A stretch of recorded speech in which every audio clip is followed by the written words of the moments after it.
This is my crosswalk proposal titled Continental Zebra, and you'll find out why in a moment. Let me set up the picture for you a little bit. The blue arrows are traffic directions for the vehicles, and you can see the stoplight to the right of the screen, and in the middle the horizontal dashed lines are just showing that there are two different lanes of traffic, and in this particular picture they're both heading different directions, the traffic is. If it were a one-way street with two lanes, both arrows will be pointing to the right or toward the crosswalk and the traffic light. Now, as for the crosswalk, it is in between the dashed lines, and let me explain those a little bit. The dashed lines on the outside of the crosswalk that are denoting the crosswalk, they're made from a combination of the common continental and zebra designs for crosswalks that pedestrians and drivers are familiar with.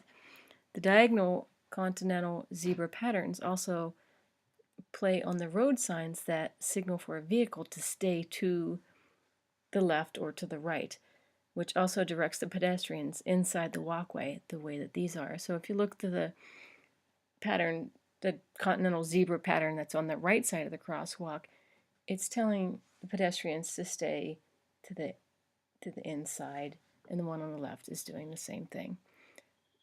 So pedestrians, if they cross the proper way, they'll cross on the right side inside the lines, and then the ones coming from the top of the screen or the left side of the road would be crossing on their right side. So the pedestrians would be going in two different directions.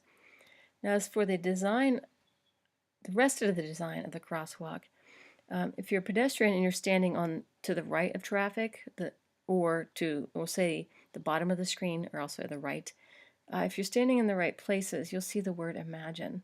It's not really real obvious from this bird's eye point of view, but if you're standing at eye level, human eye level, you can see the word easily. It comes together, it's shorter and wider. And then if you're on the other side of the street, or the left side, or the top of the screen, you'll see another word, and it's believe.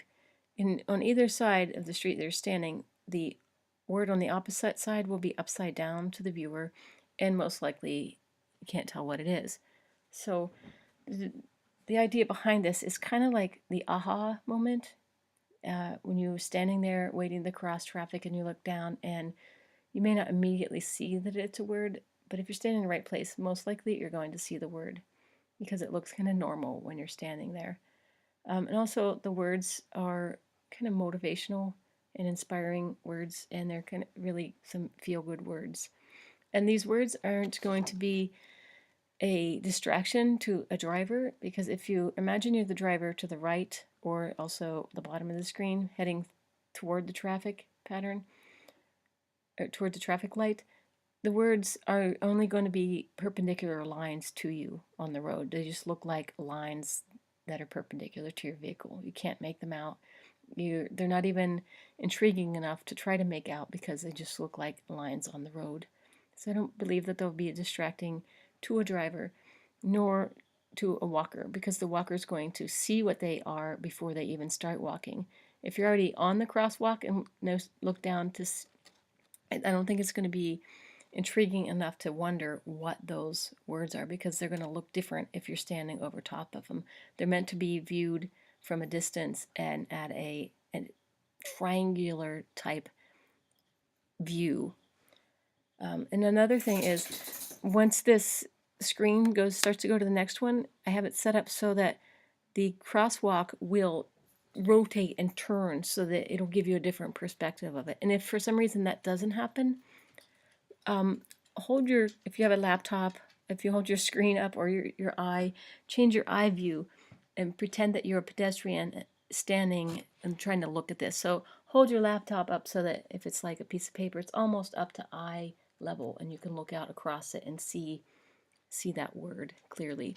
As far as the size, it can be anywhere between the minimum of 10 feet wide, and it can be skewed out to wider. And if it were skewed out wider, I would alter it a little bit to make the words less obvious, because if you stretch it wider, the words will be more obvious, which kind of takes away from the fun. of the aha part of this. So let's move on.